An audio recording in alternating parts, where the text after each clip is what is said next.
What is up, my YouTube family? Welcome back to my channel. If this is your first time here, then it's just welcome to my channel and not welcome back. Go ahead and hit the subscribe button because you will not be disappointed. Today's story is about the Alpine Manor murders, and I don't know why I thought that I'd done this case before, but apparently I have not. So today we will be discussing those two. Are y'all still watching American Horror Story? I have not watched the double feature. I just couldn't take it anymore. I feel like the franchise started out really strong, and I was a super fan in the beginning, child. I was not missing an episode, but like I said, I haven't watched this double feature. So if you're still watching, let me know your thoughts down below on how it's going, and depending on the feedback I get, I might give them another chance. Now, if you watch season 6, Roanoke, which in my personal opinion is when they started to go downhill. You may recall in episode 2, two sadistic nurses, Miranda and Bridget Jane, attempt to spell the word murder by killing off patients whose initials would spell out the word. Now, I think it's safe to say that if you're a fan of true crime, you already noticed that a lot of these people in American Horror Story have been based on actual people. H.H. Holmes, Eileen Wuornos, the Zodiac Killer, they got Jeffrey Dahmer, they had everybody up in there, okay? Well, this scene with those two nurses was no different. It's actually inspired by Gwendolyn Graham and Catherine Wood that terrorized Alpine Manor with a game that began as them choosing their victims alphabetically, but ultimately became them trying to spell the word murder. An inside private joke that they would keep between the two of them, even if they had gotten caught. Now, Alpine Manor, located in Walker, Michigan, serves as an assisted living facility for the elderly and or disabled. Many of their patients are elderly patients who suffer from Alzheimer's or dementia, and the staff consists of professional nurses who have been trained to work with these conditions. Amongst this team of nurses is, of course, Catherine May Wood and Gwendolyn Graham, two young women who have bonded over their very traumatic childhoods, and this bond very quickly blossoms into a romance. They make it so that their shifts mirror each other's, and when they're not at work, they're spending all of their time at the local bars, having drinks and enjoying each other's company. Still, they cannot get enough of each other. So they decide to move in together, but their relationship and attraction for one another quickly escalates to borderline obsession. They've been through hell individually, found love and understanding in each other that they had never received from anyone else, and decide that they're going to go through hell one last time together, but this time it'll be hell at their own hands. Catherine May Wood is born on March 7th of 1962, making her a Pisces, on a military base in Washington. Her mother is a stay-at-home mom, and her father is a veteran who had served in the Vietnam War and was reportedly never the same after he had returned home. Unfortunately, during his tour, he had seen unimaginable horrors, and he relies heavily on alcohol to help silence the noise that has continued to haunt him since he's returned home. Now, unfortunately, he has also become very abusive, and he takes a lot of his frustrations out on his wife and their children.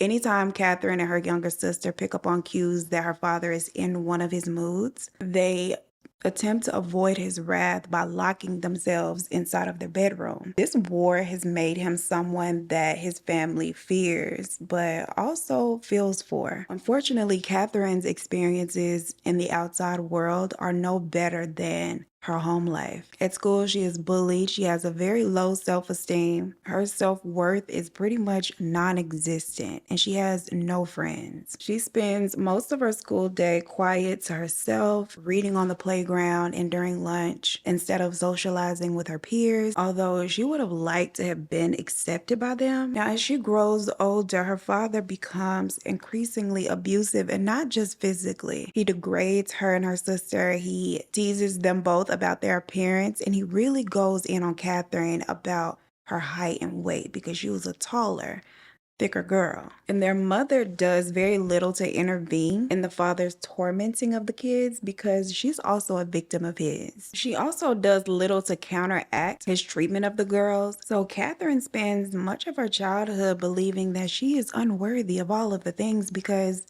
Everything around her pretty much tells her that she's not. She is 14 years old before that begins to change. She meets a boy, David, who sees the light in her and helps her to see it for herself. The way he makes her feel almost becomes addicting. She wants to spend all of her time with him, and she is at his house just about every day after school. They never hang out at hers because she does not want him to witness the abuse that she endures at home, and she doesn't want to be embarrassed. And this is something that she's expressed to her mother, who understands and agrees. So she supports their puppy love and allows her daughter to go over there and spend this time with David at his house. So this isn't something that she was sneaking and doing. It gets to the point where she is there every day and all day on the weekends. And it's a great escape for her not so great household. But sadly, her safe space is snatched from her when her mother arrives to David's house to pick her up and is shocked to find out that David is actually a little girl named Debbie. Catherine had been dating a young lady this entire time. Now, whether or not Debbie's parents thought that they were just girlfriends is unknown, but Catherine's mother is well aware that this was a love thing, okay? And she thought it was a little boy. When she finds this out, she flips out. She is not approving, accepting at all. She goes home. She tells Catherine's father. Collectively, the two of them lose their minds about it, and they force her to cease communication with this friend. Now, as you can imagine, this only adds to the ridicule that she receives from her father, and now her mom is even acting a little funny. This is her very first heartbreak. Like, losing Debbie was extremely heartbreaking for Catherine. At age 17, she meets Kenneth Wood, and very soon after the two of them meet, she becomes pregnant. Within 8 months of meeting, the two of them are married and expecting a child. Catherine had actually seen this as an opportunity to escape her household, but y'all, this escape would come with a price tag that Miss Girl did not anticipate being so heavy. Now, according to Ken, Catherine does not immediately bond with their newborn, and she is seemingly very irritated by how much this newborn needs. She begins to withdraw and uses food and alcohol as a coping mechanism while allowing her duties as a partner and a new mother to completely fall by the wayside. Ken decides to encourage his wife to pursue a career in nursing or as a nurse's aide to help, set up the foundation of their union and their family. And actually, getting out of the house proves to be good for Catherine. Having something to do outside of the home that does not involve her husband or her child gives her something to look forward to. I know that's right. She is actually very glad that she has taken her husband's suggestion. She's feeling a lot better, and in 1985, she is hired at Alpine Manor Nursing Home. And child, in only 5 years would be half of the reason that it's shut down for good. Now, several of the ladies on this nursing staff at Alpine Manor are lesbians, and they have this really good, tight-knit friend group. Catherine fits right in with them, and they actually welcome her, offering her a version of acceptance she has not experienced before now. She hangs out with the crew after work daily, going to parties and bars, just doing whatever they down to do. Okay, but it is not long before Catherine begins to display some toxic behaviors within the group. She is caught on several occasions in lies, being manipulative, and also being messy. It's very noticeable how they did not have all of this conflict before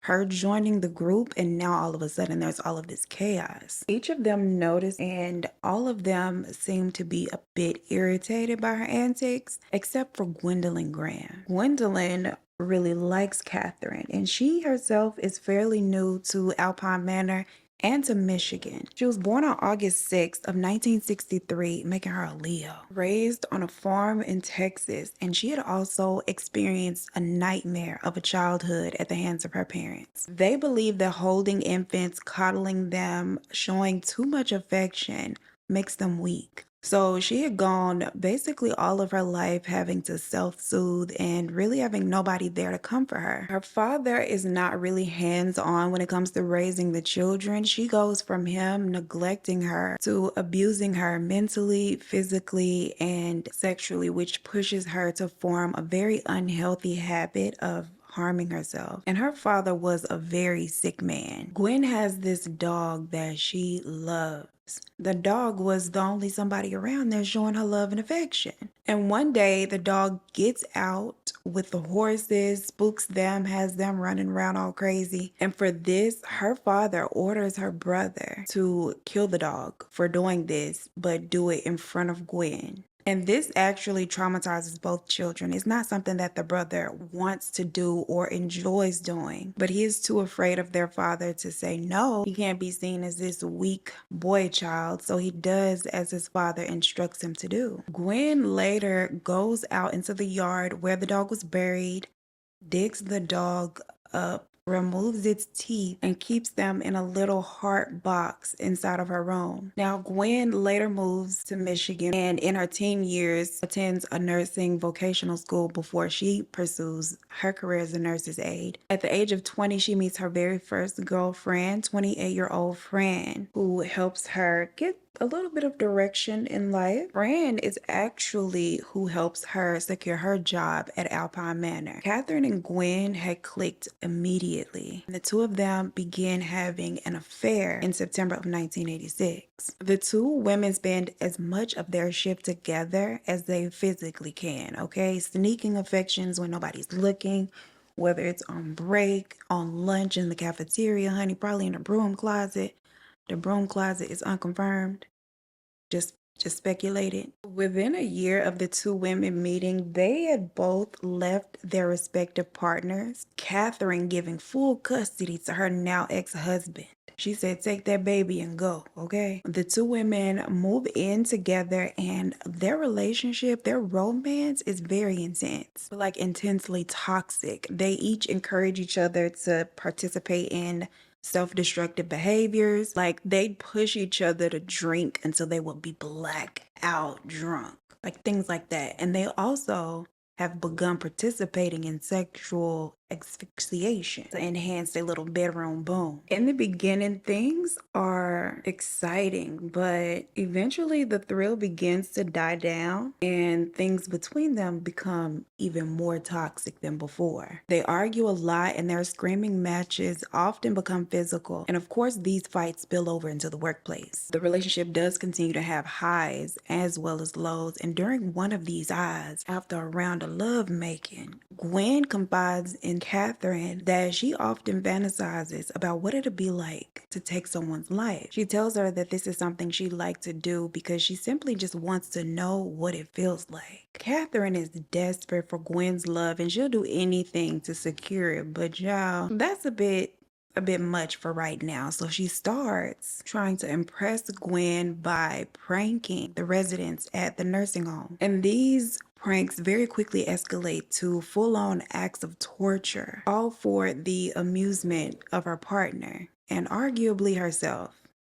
Herself too, is my opinion. She'll hide the residents in various places for hours, and these hours oftentimes interfere with their need for food, water, and or medication. The two of them together enjoy watching the residents suffer in their state of confusion. Remind you, most of them do suffer from dementia, Alzheimer's, so it was fairly easy for them to do these things and get away with it. And when the patients would make mention of something like this happening, many times it's thought to be something that they had made up or that they were remembering incorrectly. And that is until the staff begins to experience some of these pranks themselves. Gwen would hide underneath the patient's beds to jump out and scare them and the other nurses. She would bang on the windows from the outside at night to frighten them, swap the residents to confuse not only them, but the nursing staff as well. And it's not long before the pranks, much like their romance, begins to die down as well. Other staff members complain to the director, but the two of them are not fired for these antics because despite them, both women are regarded as extremely hard workers, valuable members of the team.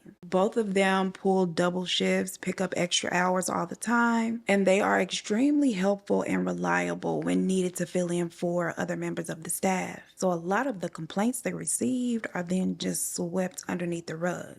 The complaints don't push the two women to stop. It instead motivates them to kick it up a notch. Margaret Chambers is a 60-year-old patient there at Alpine Manor. She has Alzheimer's and she is in need of around-the-clock care that her family is unfortunately able to provide her, hence her needing to be at Alpine. January 18th, during one of Kathy's night shifts, after everyone has received their medicine and have been put to bed, she and Gwen go to Margaret's room. Gwen goes inside while Catherine stands watch outside the door. Gwen approaches the elderly woman's bedside with a damp washcloth, places it over the woman's face, and holds her hands to keep her from being able to remove it. She then watches the woman struggle for the next couple of minutes until her body goes limp. Afterwards, she gets this rush and she just stands there taking in the moment, grabbing Kathy by the hand when she comes in to see what she had done. Gwen then removes the washcloth from Margaret's face, tells Kathy to act normal as if nothing had happened, and tells her that they're gonna go and wait for someone else to discover Margaret. Another staff member makes the discovery when she goes in to check on Margaret, and her passing is actually attributed to her age and declining health. There are no suspicions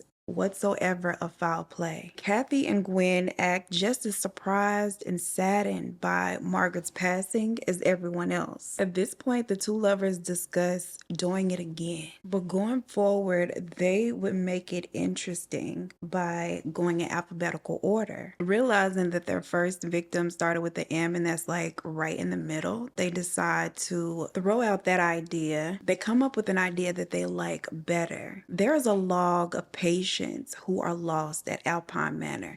Each time a patient is lost, they add their name to the list. So the girls thought, with the first victim being M, they'd use that to their advantage. Why not have the sheet spell out murder down the list? And this would be like an inside joke that would be right in everybody's faces, but only the two of them would know about. The next issue, though, that they encounter with their plan is they don't have a U name for the U. Spelling this word is not as easy as they had anticipated. So at this point, they scrap this idea as well and move forward, choosing their victims simply based on opportunity. Roughly 3 weeks after the loss of Margaret, on the morning of February 3rd, a member of the nursing staff begins her shift entering the room of 95-year-old Myrtle Luce to find blood on her nostrils. She makes a note of it, applies a compress to stop the bleeding, but she doesn't think much else about it. This patient had suffered a series of strokes that had left her unable to independently perform most tasks. She is unable to walk, she's unable to talk, but she is very aware, although she does not interact with anyone. Myrtle spends most of her time in her bed curled up in the fetal position, and the only time they experience a different side of her is when her son comes to visit. When he enters the room and she hears his voice, she completely relaxes and lights up, and this is the only time the staff catches a glimpse of who and how Myrtle really is. And the staff found it to be really sweet that her son comes around and she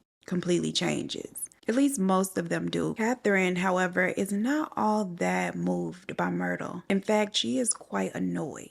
Myrtle is considered to be a very high needs patient, and Catherine hates caring for her to the degree that she needs to be cared for. She complains about Myrtle often, and 1 week after Myrtle is found with a nosebleed, a nurse arrives to check on her and finds that she is now deceased. This time her nostrils are covered in mucus, there is bruising around her nose, and there is a damp rolled up washcloth laying on the bed beside her. Unfortunately though, her body is sent to the morgue. There is no autopsy performed, and her COD is just listed as a heart attack. But Myrtle had just undergone a physical exam from a doctor just days prior to her passing, and the doctor had described her heart health as being exceptional, especially considering her age. So her family finds this to be odd. However, they hold her services, lay her to rest, and send a thank you to Alpine Manor for taking such great care of her in her final days. And this thank you is posted on the staff bulletin board because everybody is sad by Myrtle's passing. Catherine and Gwen have claimed their second victim, and at this point, they just can't keep their dirty little secret to themselves. They invite a friend, Dawn, over to the house, and Gwen very casually boasts about killing Myrtle. Catherine laughs and corroborates Glenn's claims, but Dawn doesn't believe them. She tells them that she believes they're just playing a sick joke, that it isn't funny, but the two of them insist that they are not joking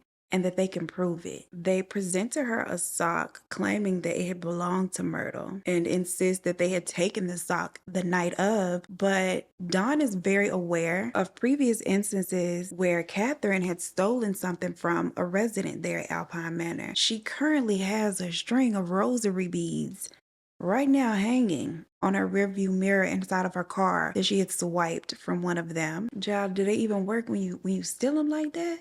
Can you even use them? I don't know. For Dawn, this was not at all proof that they had done that. And she really just doesn't believe them. She really thinks that they're just joking. This sock likely belongs to one of them. At around 2 a.m. on February 16th, Sean, a nurse's aide, checks on 70-year-old resident May Mason. May suffers from Alzheimer's and she is laying in her bed awake and appears to be very agitated. In an attempt to soothe her, Sean takes a damp towel and begins rubbing it across her hands, and when she comes close to her face with the damp washcloth, May is extremely alarmed.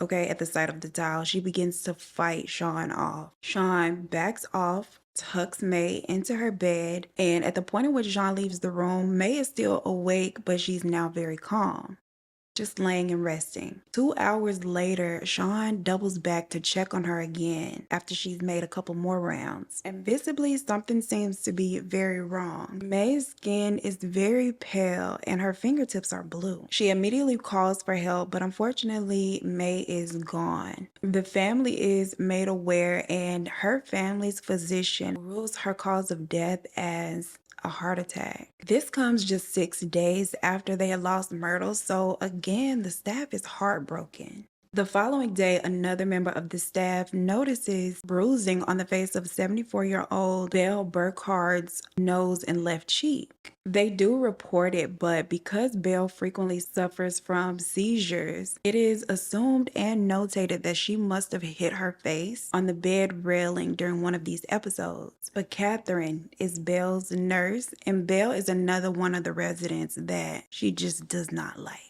She does not care for this lady at all and often complains about her. But with this resident, the feeling is mutual, okay? Belle does not like her either. Belle purposely holds on to the bed rails to make it difficult for Catherine to turn her over when she needs to. She would just laugh in Catherine's face at her insults and she would insult her back, okay? Just treating Catherine how she deserves to be treated. At 3 a.m. on February 26th, Catherine volunteers to watch the nursing station while everyone else goes on break. And a few hours after they return, Belle is found unresponsive in her bed. Her arm is very oddly positioned underneath her body, and when it is pulled out from underneath her, it is severely bruised. Concerns about this are raised, but then satisfied with the medical examiner's explanation. According to him, it is likely due to her not being turned properly and fully, and that arm being underneath her body for however long is likely the cause of the bruising. With this, no further investigation is done into her passing.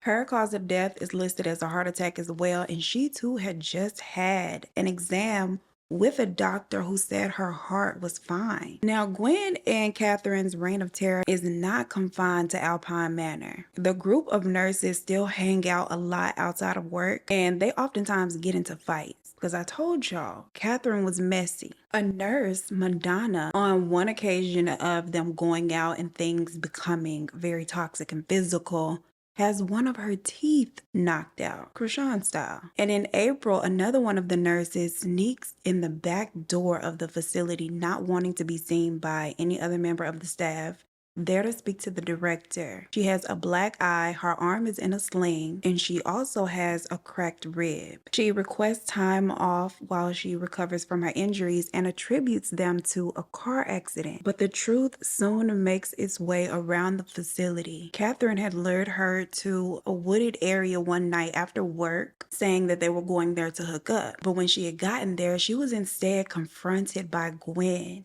and attacked. And this happened in front of most of the staff because they too were out there to witness everything unfold.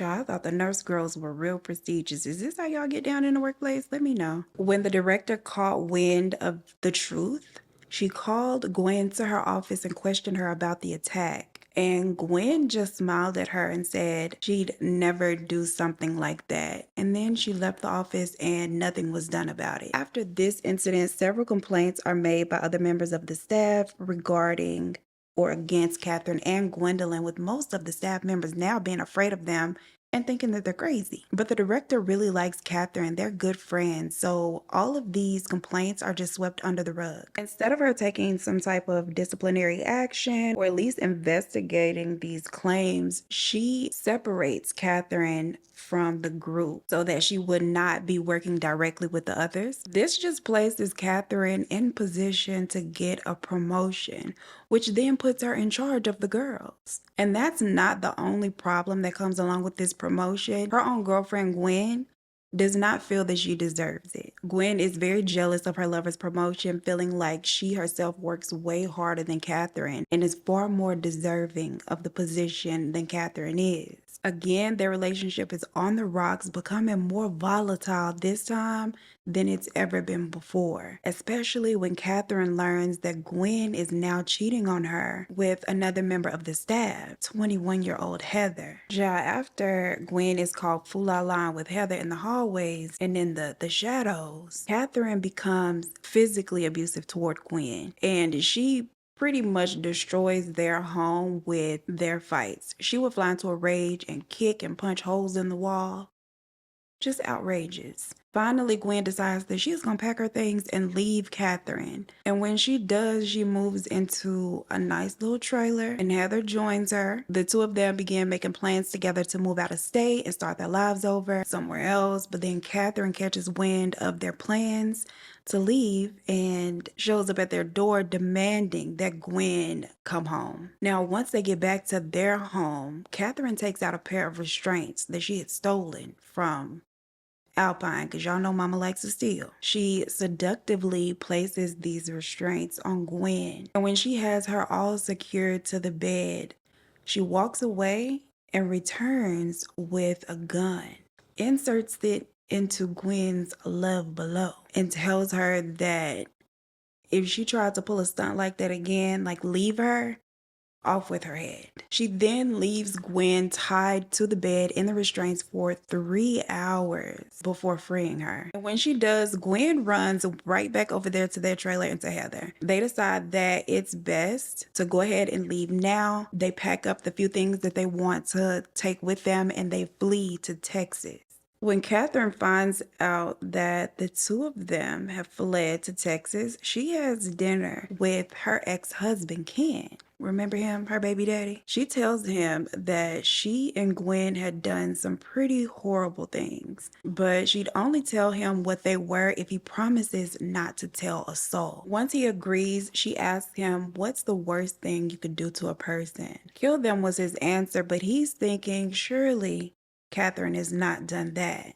Only she has, at least 5 times. She then goes on to tell him about each instance, including one more of her victims, 89-year-old Edith Cole. Edith was one of the most well-known and well-liked residents. She had been there for 6 years, was definitely one of the healthiest and the most social. She moved around well, she had a lot of personality and pretty much knew everybody between the staff and the residents before suddenly becoming very ill. In her final days, she had begun exhibiting very troubling symptoms and her health deteriorated really quickly. Catherine is her nurse, of course, and when she passes, just like the others before her, no one suspects foul play. Ken is horrified at his ex-wife's confession, but still offers her the benefit of the doubt, asking if they had maybe committed these acts to end these people's suffering, but she tells him no, that they had done it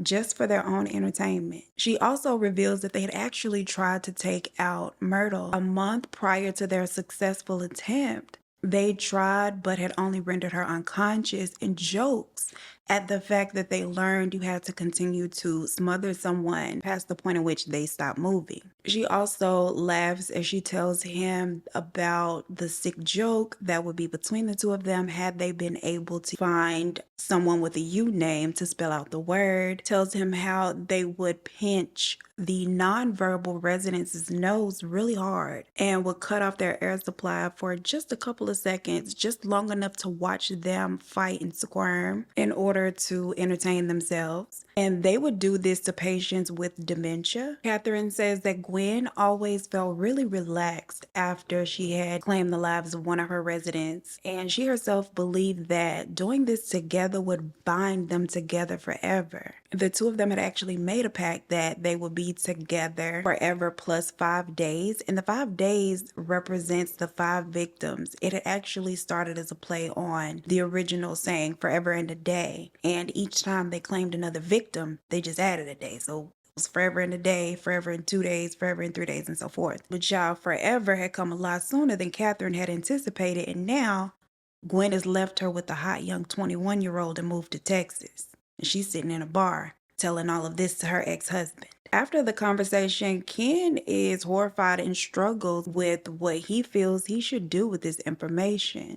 At first, he is not sold on her story at all. He doesn't really believe that what she said is true. But then he begins to wonder, like, what if it is true? For a full year, he holds on to what Catherine had told him, hoping that it was some sick, fabricated tale. But even in a year's time, this nagging feeling that she might be telling the truth and he should probably say something will not leave him. On a whim one day while he's out driving and thinking about it, he just pulls into a police station and decides to tell them what Catherine had told him. When asked what took him so long to come forward, he admits that even after he had somewhat become convinced that she was telling the truth, he struggled with the idea of ruining her life and ruining his own life because, girl, he might get in trouble for knowing all of the things and saying none of them. The following day, a detective arrives at Alpine Manor to speak with Catherine, and she is not at all surprised, nor does she ask why. She just calmly grabs a few of her things and goes with them down to the station. It's as if she had known this day was coming, and she had just been waiting on it. When they tell her that her ex-husband had implicated her in these crimes, she throws her head back and laughs like a Tyler Perry villain. And just as cavalier as she'd gone over the details with Ken, she confesses everything to them, but claims to have been an inactive bystander in all of the events. She does, however, admit that these nights were thrilling and that she enjoyed them. She insists that she played a very minimal part, playing the lookout, the distraction, whatever Gwen had needed her to be in the moment while she had done the rest. She also claims that she does not know how many victims there are in total. We've gone over the 5, but she had initially told Ken that there were 6. She then tells investigators that she believes Gwen had likely claimed more victims all by herself. She paints Gwen as being this mastermind, claiming that Gwen has suffered so much pain in her childhood, and she says now that inflicting this pain on other people makes her feel free. And according to Catherine, when she did not want to participate anymore, that is when the rift really came between the two of them, and Gwen started stepping out. Gwen had begun to withdraw from her, And when she noticed this, she encouraged Gwen to continue to do it on her own. She herself just did not want to be a part of it anymore. Now, initially, according to Catherine, their plan was to take turns. You do one, I do one. But she could never physically bring herself to do it when it was her turn, so Gwen just did them all. And she also claimed that Gwen kept a keepsake box of mementos from each of the victims. From Myrtle, she kept the sock. From Belle, she kept jewelry. From Edith, she kept an earring. From May, a keychain. And from Margaret, a balloon that she had been gifted by her children. Everything inside of a shoebox inside of the bathroom, at least until Gwen had moved out. She had not taken it with her, but Catherine noticed it had been left, and knowing that it was like Gwen's little treasure, she decided to just toss it out. All of this is happening right when Alpine Manor has just received this great review from the government and have been certified for Medicaid, which was huge for them. So when detectives come in requesting files and telling them that there's an investigation going on pertaining to residents who may have died at the hands of their staff, they basically they hand over the files, but they ignore it. They don't talk about it at all. Any death that had happened while either of the two of the women were on duty was to be handed over to them for review. And even without any hardcore evidence just yet, they move forward with having Gwen arrested down in Texas for what they know they can get her on, which is writing bad checks a couple of years prior. Now, it is their hope that she cracks under pressure once they begin interrogating her and questioning her about Alpine Manor, but she doesn't. She denies all involvement, all of Catherine's claims, and even offers to take a polygraph test to prove her innocence. The results, though, are inconclusive. Granted, they believe she is guilty, they're forced to release her until they can prove it, and in the meantime, she is freed to return to her job as a nurse's aide in a Texas facility. And during the investigation, Catherine actually leads detectives to believe that she had a lot more to do with the things than she let on, and is now shifting the blame to Gwen as some type of revenge plot for leaving her. She agrees to a polygraph test, and when asked what is the best thing that had ever happened to her, initially she says her daughter. But she quickly corrects herself, like, girl, who am I kidding? Not the kid. And says, it is actually Gwen. Gwen is the best thing that's ever happened to her. When asked what was the worst thing that happened to her, she said Gwen leaving her. When they ask her what she thinks about someone making up a lie such as this to get revenge on their lover, she says that that person would have to be really sad and lonely in order to make up a lie like that. And maybe they would even want to go to prison because they wouldn't want to worry about anything at all like she does. Of the 5 victims, Margaret and Edith are the only 2 that can be exhumed because the others unfortunately have been cremated. It's a very tough time for all families involved, especially, you've already mourned the loss of your loved one. Now you hear that they may have been a victim. They examined the 2 women's faces for any fibers from a washcloth that could have been left behind. They also look for signs of suffocation. Between the 2 of those things, nothing is found, but they are able to determine from each of the hearts that a heart attack had not taken place in either women. This, along with Catherine's confessions, is enough to have their causes of death updated to homicide. But by the time they go back to arrest Gwen, they find that she and Heather have fled their little place. However, they either left something behind or they had not gotten far because they run into them at a red light. Gwen is driving a Mustang.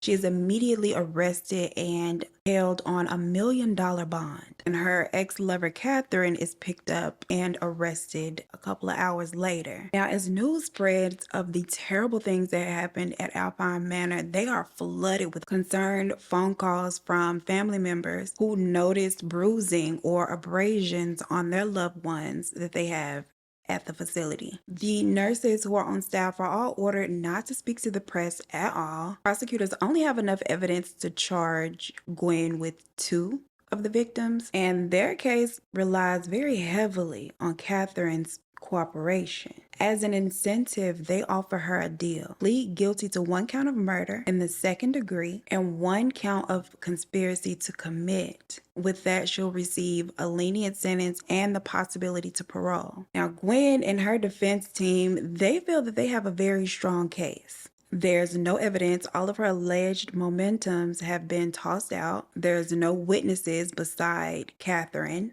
And child, can she really be trusted? It helps Gwen that Catherine is a very known liar. Many of the staff members can attest to that, which of course pokes major holes in her credibility. So her defense team, they zero in on that. That is their main focus, painting Catherine out to be a liar. She is a scorned lover trying to pin everything on their client. Catherine sits on the stand testifying against Gwen through tears for 2 whole days, recounting all that had happened, everything that they had done, even retelling the story of the weapon in the love below being tied up to the bed for 3 hours as something that Gwen had done to her, instead of her having done that to Gwen. Catherine's word ain't worth 2 dead flies smashed with the wings torn off, okay? Gwen feels she has a great chance at winning until one witness comes in and has the impact that Catherine thought that she would have. Heather enters the courtroom and is asked about her relationship with Gwen, revealing that the two of them are no longer together. That after police had come to their home that first time, she had asked Gwen if there was any truth to their claims. Like, has she really hurt these residents from Alpine Manor? And Gwen had looked Heather right in her eyes and said yes. Heather was horrified, saying that she couldn't have, but then Gwen had grabbed her by the shoulders,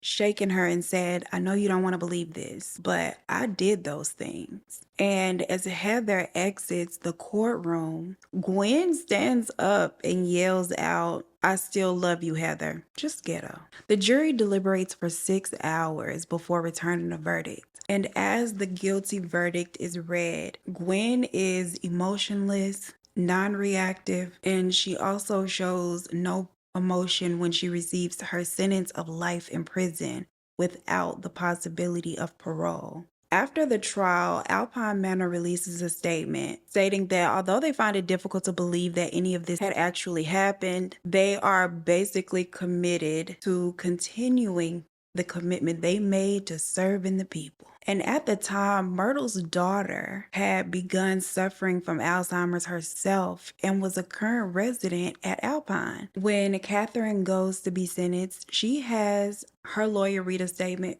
on her behalf, expressing her remorse and how she'd be punished for the rest of her life, having to live with what she's done. The judge actually praises her for coming forward, saying that had she not come forward, they probably likely would never have solved this, as if she was doing it for the right reasons. This judge at her sentencing also expressed his belief that she wouldn't do anything like this going forward. Her sentence is 20 to 40 years in prison with the possibility of paroling with good behavior after the 16-year mark. And a lot of people were outraged at this, believing her to be a sadistic liar.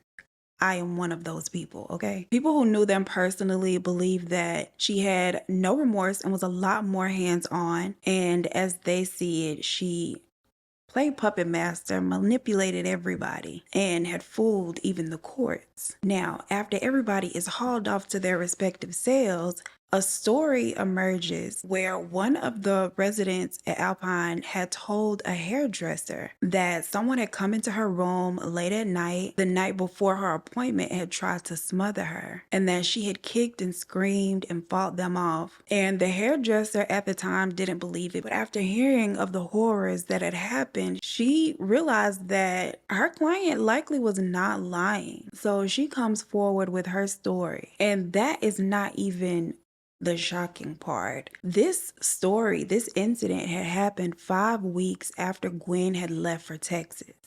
Investigators realized at this point that Catherine may have pulled the wool over their eyes. But at this point, I guess it's too late because double jeopardy, you know? In prison, many of Catherine's fellow inmates have made claims that she has bragged about her victims and being equally involved, but only getting a fraction of the sentence that Gwen had gotten. And that's what she gets for leaving her for a young 21-year-old. She brags that she had played the game right and would be getting out soon.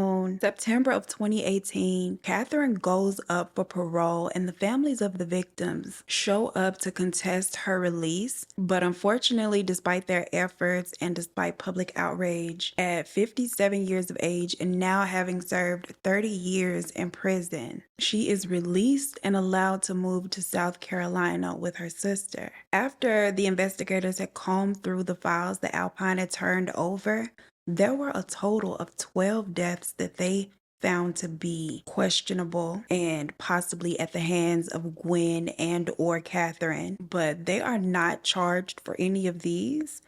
I'm not even sure if they carry out the investigation into the deaths, but a year after the trial, Alpine Manor was completely shut down. It was enough of that girl. Terrible.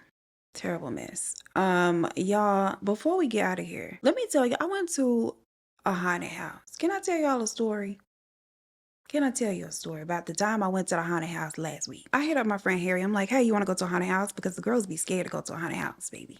They be scared. I need somebody who ain't scared. He's like, sure. Harry does not mention that he's scary, that he is also scared. Yeah, he leaves that out. So I invite another friend, Coco. I'm like, hey, girl, you want to go to a haunted house with me and Harry? She's like, yeah, sure. When I put us in a group text and I said, Coco, I'm scared, but we got Harry at least to protect us. And Harry came back with banana guns. That should have signified to me that we're up shit's creek without a paddle, right? But I didn't connect it, right? We laughing at him. We like, that's so funny. He like, yeah, I'm gonna protect y'all. So we get there. I walk in first, cause you know, thug life. Coco walks in second, and we like, yeah, we about to do this. No Harry. We look back, Harry is at the doorway, like outside of the place. The staff is trying to amp him up, encourage him like, hey, you know, it's not that bad. It's really fun. Go inside. He's like, no, I don't want my money back. Like, I'm cool. I'll wait for my friends outside. I'm like, Harry, come on now. I'm trying to amp him up, encourage him. So I'm like, Harry, Harry. Me and Coco both, Harry, Harry.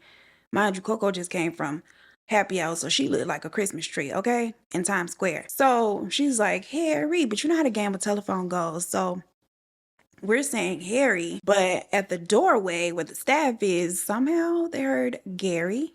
And then even further down is the line, and they start chanting as well. But they chanting, Jerry, Jerry, like it's Jerry Springer. Very ghetto. Very ghetto. Like, I mean, the people meant well. Smiles on their faces, just Jerry, Jerry, Jerry. It's a whole 5 minutes before we get Harry to join us. Baby, when he goes in, they close the door behind him. Now the three of us are just standing in this first empty room, knowing we have to travel ahead to who knows what. Harry don't want to be first. So I'm like, okay, I'll walk first. And then he has little Coco behind him. Now, mind you, Coco ain't but 5'2", maybe 5'3", maybe 5'1". I don't know. I know she ain't no taller than 5'3". Harry is 5'11". I'm in the front and I'm leading the way. Cause I'm leading the way, right? Then things start hopping out of everywhere. Like up off the floor. Like things in a room that you thought were a table or an inanimate object is just, now it's a person from under a sheet. Like, we are being scared left and right. Like, everything is going on. One point, I take off running and I leave them behind. Like, I'm full speed running through the thing. People is jumping out everywhere. Just all of the things are happening and I'm screaming my head off. And I finally get to this space where there's nothing going on. So I pull out my camera and I shine my light around. They say no cell phones, baby. I got to be safe, okay? I got to see. I'm shining the light. I see nothing in the room. So I get comfortable a little bit. Hands on my knees. I'm breathing hard. I got to catch my breath because I can't continue to run like this. Mama is tired, okay? I'm there catching my breath. All of a sudden I hear little feet, and it's Harry and Coco catching up to me. And they're like, oh, this is a nice little space to catch your breath. I'm like, yes. I'm like, y'all, I'm glad I found this little spot to hide in, baby, because mama could not keep running. I am tired, okay? Then we all decide that we've all caught our breaths and we were ready to go on. And then something comes out of the wall at us. And it's like, girl, you've been here this whole time listening to me tell my friends I can't breathe. At least they allowed us to catch our breath, I guess. But it's like, girl, you've been here all the time. That's embarrassing. That's worse than being scared. So we take off. We catch up to the people ahead of us because they let you in groups. Like they'll let one group in, you go, they wait till they think they've gotten a little further. Second group, so forth. We catch up to the group ahead of us, baby. Lovely couple. I did not know they were a couple though. At the point in which I got between the girl and the guy, looking like they little black child that they done adopted. To my credit though, it was two girls and a guy. And I know they could be, you know, they could be a couple or whatever, but I just wasn't thinking. I wasn't thinking anything. I was scared. I wasn't thinking. I get in between them. They're great sports, okay? They got me. They making me feel protected. I'm in between them a good 5 minutes of the house, okay? Before I decide to go back and join my little friend group, which was right behind them. We just look like one big group. But anyway, y'all, why the little couple, when I get from between them, they're gonna try to hold hands. I feel like they was trying to keep me from coming back, but it's fine or whatever, I guess.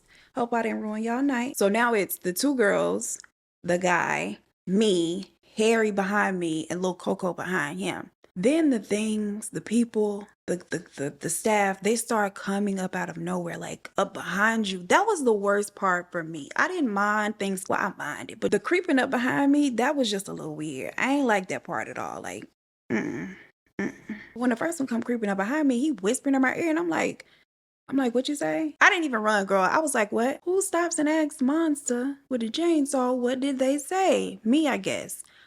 Harry is screaming. When I say blood-curdling screams, like I would try to demonstrate his screams. I don't even think I'm girly enough to put them screams out, baby. Them screams were damsel in distress, okay? It got to the point where I'm literally laughing at the screams. Like, I'm being scared and amused at the same time because something would scare me, but then his scream would just be funny. Then we got Coco in the back, young Coco. I hear this girl tell one of the people, the little scary creature man, I know you got a job to do, but I'm a big believer in personal space under any circumstance, so we gotta keep the personal space. Like, Coco, what?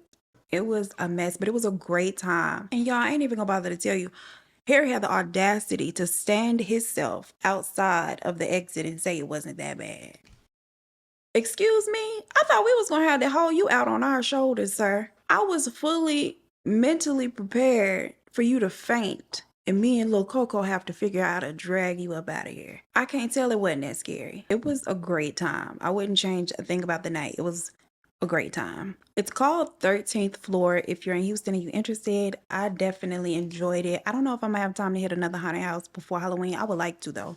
But you know, close to Halloween, the lines get ridiculous. I ain't got time for that. But that is pretty much it for this video. Let me know your thoughts on this case. Let me know your thoughts or your experiences at haunted houses if you have one. Like the video before you leave. Subscribe if you have not. As always, I appreciate you so much for spending your time with me. And I look forward to seeing you in the next one. Peace.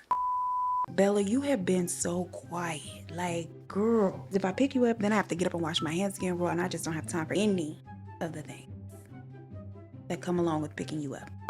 Today's video is gonna be quite lengthy, so I hope she just lets me live. So they decide to move in with each other. Okay. Is that a Pisces? Is that a Pisces? Is this gonna make all the sense? Bella, you are... Girl, your toes can't taste that good, girl. As she grows older, her... Now, as Catherine, with a R, girl. According to Ken, who is Ken? Oh, yeah, it is his name, Kenneth. I'm good. I ain't tripping. I mean, I am, but I ain't. She hangs out with the crew after work daily, going to cars. I guess they gotta go to the car to get to the bar. Coddling them and showing them affectionate. What? Grrr. Makes for a weak child. And then a weak adult. Gwen and Carolyn, no. Her residents met. Now she applies I can't even say the word I was about to mess up and say, Jack. This time her I was gonna say nostrils. At around 2 a.m. on February 6th, and that is not today, it was the 16th. At around 2 a.m. on February 6th, and that is not today, it was the 16th. But because Belle frequently surfaces what? The following day, a detective, like, has she really hurt? Blue, God, Lee, you competing and you winning. My son is back there having, I guess he is battling, he having a nightmare, I don't know. But he's snoring real bad. All of his hackles on his back are raised. There's a lot going on behind me, but we about to wrap this up kinda because I got a personal story I need to do.